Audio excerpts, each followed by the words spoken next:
Napapaisip ba kayo kung papaano nga ba nagkakaroon ng ugnayan at komunikasyon ang mga taong magkaiba ang kinagis ng unang wika? Sumagi rin ba sa inyong mga isipan kung ano nga ba ang kanilang ginawa nang sa gayon ay makapag-ugnay sila sa isa't isa? Mabuhay! Ako po si Noriela Gonzaga at sa araw po na ito ay tatalakayin natin kung ano nga ba ang lingua franca, pidgin at creole. Ngunit, bago tayo tumungo sa ating leksyon, may itatanong muna ako. Ano ang komunikasyon? Komunikasyon ang isa sa mga manifestasyon sa ugnayan ng wika at lipunan. Ang patuloy na ugnayang nabubuo ng bawat individual at grupo sa bawat komunidad sa loob ng isang lipunan ay nabubuhay dahil sa wikang ginagamit nila. Sa madaling salita, ang komunikasyon ang tulay natin sa isa't isa. Dahil dito, naipapahayag natin ang ating damdamin, maging ang ating nais. Ngunit, walang komunikasyon kung walang wika. Kaya kinakailangan talaga natin magkaroon ng wika na siyang magagamit natin upang connect tayo sa mga taong magkaibang wikang kanilang kinagisnan. Ngunit, papaano nga ba nagkakaroon ng ugnayan ang mga taong magkaiba ang kinagisnan na wika tulad na lamang ng nasa ating halimbawa na makikita natin ang dalawang babae na nagkasalamuha, nagkasagutan man sila o meron man silang sinasabi ngunit magkaiba ang kanilang ginagamit na wika. Sa tingin niyo ba ay nagkakaunawaan sila? Pues masasagot natin ang ating mga tanong sa mga sumusunod na slides. Tayo tumungo sa lingua franca. Dahil sa pagkakaroon ng maraming wika, hindi lamang sa bansang Pilipinas, ipinanganak ang kaisipang lingua franca. Nagmula sa Italian phrase ng language of the Franks, na ang terminong ito ay ginagamit pa noong Mediterranean kung saan nakikipagkalakalan ang mga Arabo, maging ang mga Europeans, na kapag sinasabing Franks, ang tinutukoy rito ng mga Arabo ay ang mga Western Europeans na kalaunan din ay ginamit upang ilarawan ang anumang wika na ginawang common language ng mga taong magkaiba ang unang wika ayon sa study.com. Ano nga ba talaga ang lingua franca? Ito ay ang paghahanap ng kumon o wikang alam ng mga taong iba't iba ang sinasalitang wika para magkaunawaan. Ito ang wikang ginagamit ng mga taong may iba-ibang unang wika ayon sa UNESCO. May malaking papel na ginagampanan sa Pilipinas dahil sa multilingual na sitwasyong pangwika. Mababanggit natin sa mga susunod na slides kung ilan nga ba talaga ang wikang buhay o maging ang nanganganib na mawala dito sa ating bansa. Ngunit, ulitin natin, ang lingua franca ang nagsisilbing tulay ng lahat upang ugnay sa bawat isa kasi ito ang natatanging wika na alam gamitin ng lahat kahit pa sabihin na magkaiba ang unang wika. Iilan nga ba talaga ang ating wika? Ayon sa ethnologue, may 187 na wika ang Pilipinas. 183 dito ang buhay at 4 ang tinituring na wala o patay. Mula sa buhay na wika, 175 ay katutubo at 8 ang hindi. Nasa ibaba ang mga listahan ng mga nangungunang wika sa bansa ayon sa ethnologue. Nangunguna rito ay ang Filipino na mayroong 45 milyon o mahigit pa ang gumagamit. Pangalawa ay ang wikang Ingles na mayroong 40 milyon ang gumagamit. Pangatlo ay ang wikang Tagalog na mayroong 24 na milyon o mahigit pa ang gumagamit ng mga tao. Kung nagtatanong kayo at nagtataka kung bakit magkaiba sa lista ng wikang Filipino at wikang Tagalog, masasagot natin ang tanong na iyan sa mga susunod na slides. Pang-apat rito ay ang Cebuano o Bisaya na mayroong 15 milyon na katao ang gumagamit. Pang-lima ay ang Ilocano na mayroong 7 milyon na mahigit pa ang gumagamit. Pang-anim ay ang Bicol na mayroong 4.5 milyon na mahigit pa ang gumagamit. Waray na may 2.5 milyon na mahigit pa ang gumagamit. Kapampangan na mayroong 1.9 milyon katao ang gumagamit, habang ang panghuli ay ang Pangasinense na mayroong 1.1 milyon na mahigit pa ang gumagamit na tao. Ito rin ang mga listahan ng mga nanganganib na wikang mawala dito sa ating bansa ayon sa Ethnologue. Unang-una ay ang Ata at Arta na mayroong 35 hanggang 45 katao na lamang ang gumagamit. Pangalawa ay ang Agta na mula sa Alabat Island na mayroong 30 katao na lamang ang gumagamit. Ano nga ba ang pinagkaiba ng wikang Filipino sa wikang Tagalog? Ayon kay Loy Lising, na isang social linguist ng SBS Filipino, ang wikang Filipino ay ibinase talaga sa wikang Tagalog. Kaya mayroon talagang koneksyon ang dalawang wika dahil sa ang wikang Filipino ay nakabase sa wikang Tagalog. Ito ay nabuo dahil sa pakikipagpulong ng mga Filipino noong sa panahon ng ating ama ng wika na si Manuel Quezon, kung saan sila ay nagkaroon ng pagpupulong-pulong ng mga miyembro na dumalo noon ay mga Filipino. Ang kanilang unang wika ay wikang Tagalog, kung saan sila ay Manila-centric. Kaya napagdesisyon na nila na ang gawin na lingua franca ng ating bansa dahil sa pangangailangan natin ng isang wika na siyang magagamit ng lahat, kahit pa mayroon tayong magkaibang unang wika, nabuo ang wikang Filipino. At itinatag nga ito. Hanggang ngayon ay ginagamit ito. Ngunit fun fact dito ay sa panahong itinatag ang wikang Filipino bilang lingua franca ng ating bansa, hindi ang wikang Tagalog ang napakaraming taong gumagamit. Bale, hindi ginagamit ng napakaraming bilang ng taong wikang Tagalog, kundi ang Cebuano o Bisaya.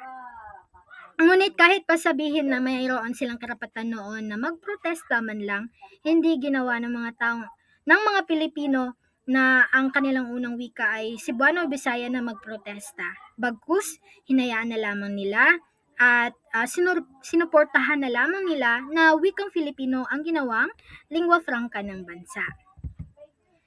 Upang mas maintindihan nyo pa, ito ang halimbawa ng ipinagkaiba ng wikang Tagalog sa wikang Filipino. Sa wikang Tagalog, makikita natin ang nauunawaan ko ang wikang sinasambit ng aking lolo. Habang sa wikang Filipino naman, ay naiintindihan ko yung mga salitang ginagamit ng lolo ko. Upang mas maunawaan nyo pa, may isa pa kong halimbawa, yung yaong at yung. Ang yaong ay ang terminong ginagamit ng mga taong ang wika ay ang wikang Tagalog. Yaong ang kanilang ginagamit. Samantala, ang mga taong ang kanilang wikang na natutunan ay ang wikang Filipino, imbis na yaong ang kanilang gamitin, yung ang kanilang ginagamit. Halimbawa ng lingua franca. Ang pambansang lingua franca ay Filipino. Samantala, ang mga panrehiyong lingua franca ay Ilocano, Tagalog, Bicol, Hiligaynon, Cebuano, Waray at iba pa. Ang pinagkaiba ng pambansang lingua franca sa panrehiyong lingua franca ay ang dami ng mga taong gumagamit dito. Tulad na lamang ng lingua franca natin dito sa bansang Filipino. Ito ay tinatawag na pambansang lingua franca dahil sa lahat ng mga Pilipino ay gumagamit nito. Samantala, ang panrehiyong lingua franca ay ginagamit lamang ng mga espesipikong lugar dito sa ating bansa. Halimbawa, dito sa Mindanao, na kahit pa sabihin na sa iisang lipunan ay magkaiba ang unang wika ng mga tao, ginagamit ang Cebuano o Bisaya bilang lingua franca ng rehiyong iyon upang makapag-ugnay sa isa't isa. Ingles naman ang pandaigdig na lingua franca dahil sa global na pangangailangan natin. Kasi hindi lang natin masasabi na ang kalakalan ay nabuo lamang dito sa ating bansa. May pagkakataon din na kinakailangan natin makipag-ugnay sa mga banyaga, lalong-lalo na sa panahong ito mayroon na tayong tinatawag na import, export, ganyan na mga terminong konektado sa pakikipagkalakalan. Kasunod ay ang pidgin. Dulot ng pagkakaroon ng pangangailangan ng lingua franca, nabuo ang pidgin. Ito ay ang bunga ng dalawang lipunan na may mga wikang hindi magkalapit o unintelligible languages, na ang ibig sabihin na hindi kaagad maintindihan na wika. Ngunit kailangang makipag-ugnayan sa isa't isa dahil sa iba't ibang layunin o maging sa kalakalan. Ito rin ay tinaguri ang nobody's native language dahil sa kadahilan ng Ang pidgin ay nabuo lamang dahil sa biglaang pangangailangan ng wikang magsisilbing pang-ugnay natin sa kapwa. Halimbawa na rito ay isang ina o isang Bisaya na tumungo o pumunta sa Luzon upang makipagsapalaran nang sa gayon ay makalikom ng pera. Ngunit pagdating niya sa Luzon, hindi katulad ng kanyang unang wika ang wikang ginagamit ng mga Pilipino na nakatira doon. Kung kaya't kinakailangan niya magkaroon ng isang wika na kanyang magagamit upang makapag-communicate siya sa mga taong nakatira sa Luzon. At dito na papasok ang wikang pidgin. Pinaghalong sa kaso niya, pinaghalo itong wikang Bisaya o Cebuano at wikang Tagalog. Ang prosesong na i-involve dito sa pidgin ay ang tinatawag natin na pidginization. Ayon kay Stanlaw at Adachi noong 2012, ito ay proseso ng grammatical at lexical na reduksyon dulot ng limitadong ginagampanan ng pidgin. Ang tinutukoy dito na limitadong ginagampanan ng pidgin ay yung kakayahan ng taong gumagamit ng wikang ito. Dahil sa, for example, halimbawa nito ay dahil sa hindi nauunawaan ng babaeng tumungo sa Luzon kung ano nga ba ang wastong paggamit ng wikang Tagalog o maging ang lingua franca ng ating bansa na Filipino, kaya siya nakabuo ng wikang unintelligible o hindi talaga mabilisan na maunawaan, ngunit kalaunan din ay maunawaan. Kaya tinatawag na limitado lamang ang pidgin dahil panandalian at mabilis rin naman itong mawala. Bunga rin ito ng direktang ugnayan ng unintelligible na mga wika. Palagi nating tandaan na mayroong katangian ng mga pidgin, ang pidgin na wika.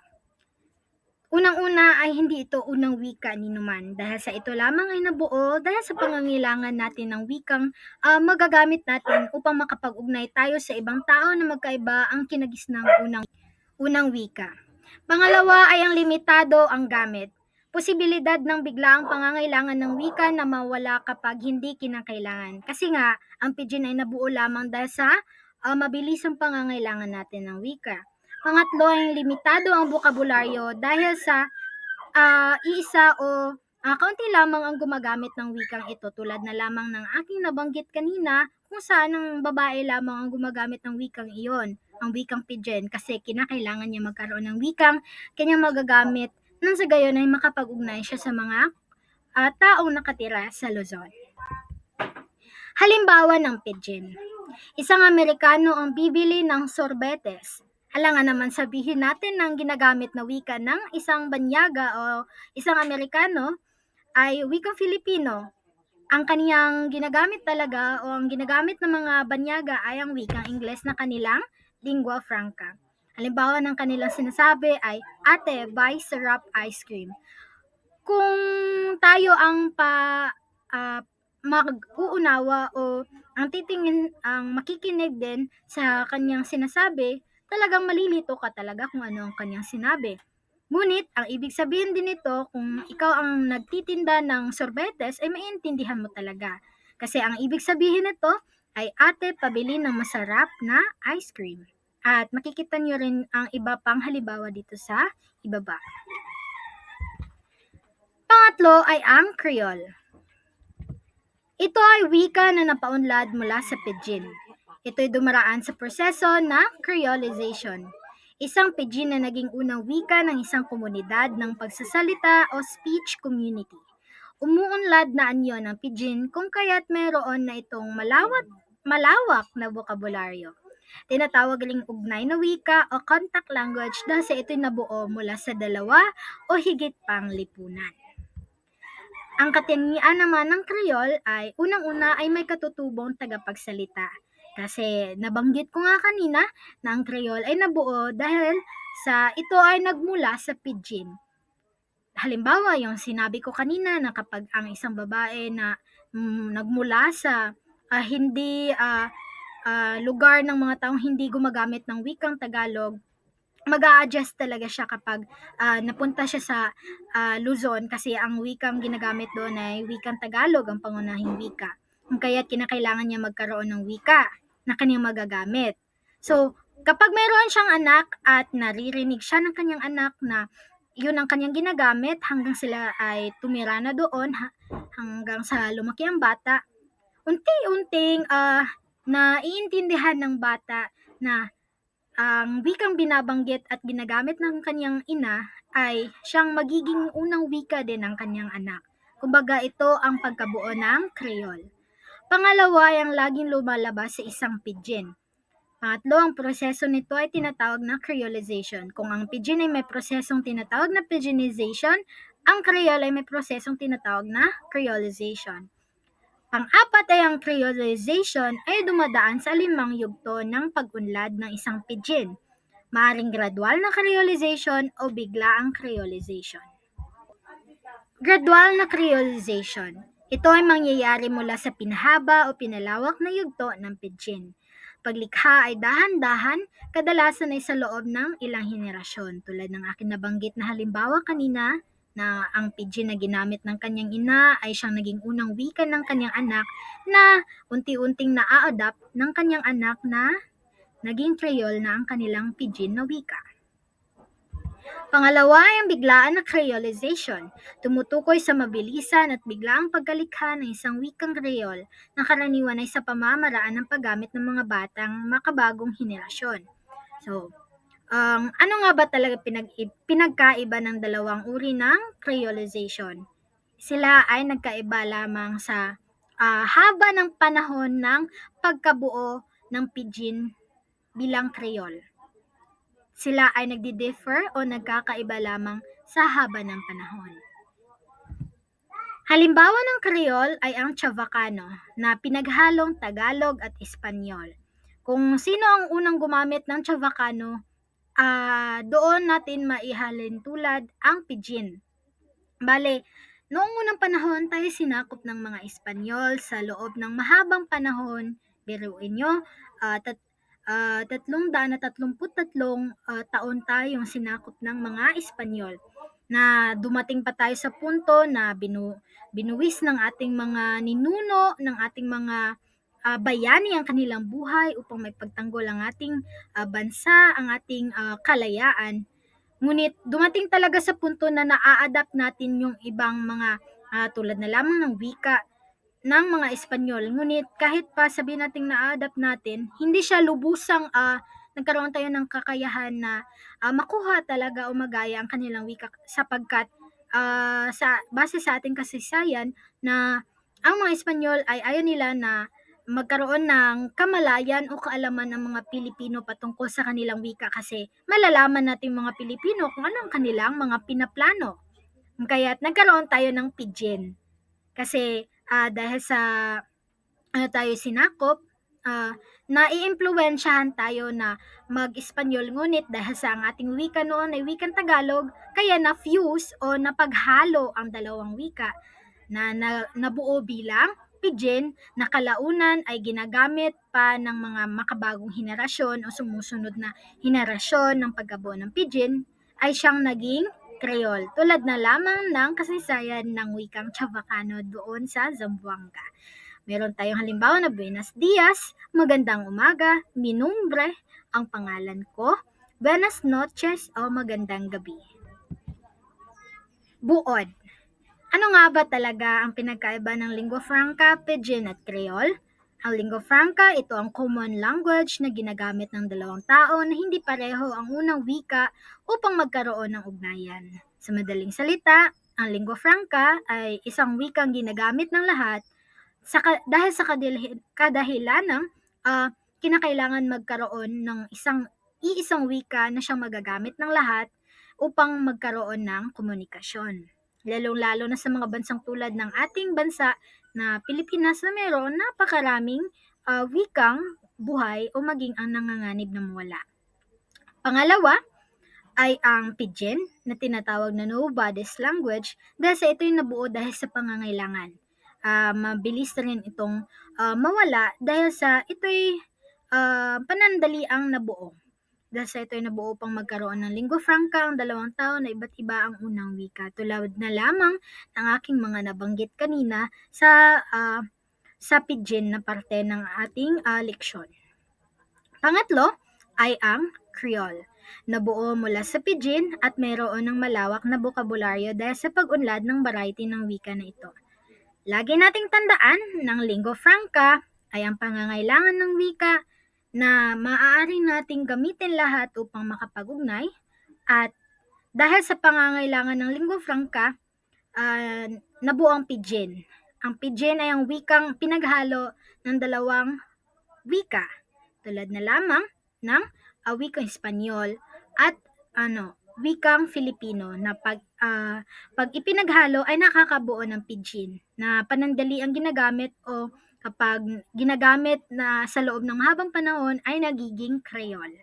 Ang Creole naman ay ang resulta ng mahabang panahon ng paggamit ng wikang Pidgin. Yun lamang at maraming salamat sa pakikinig. Naway, nagkaroon kayo ng ideya at kaalaman patungkol sa ano nga bang lingua franca, Pidgin at Creole. Paalam!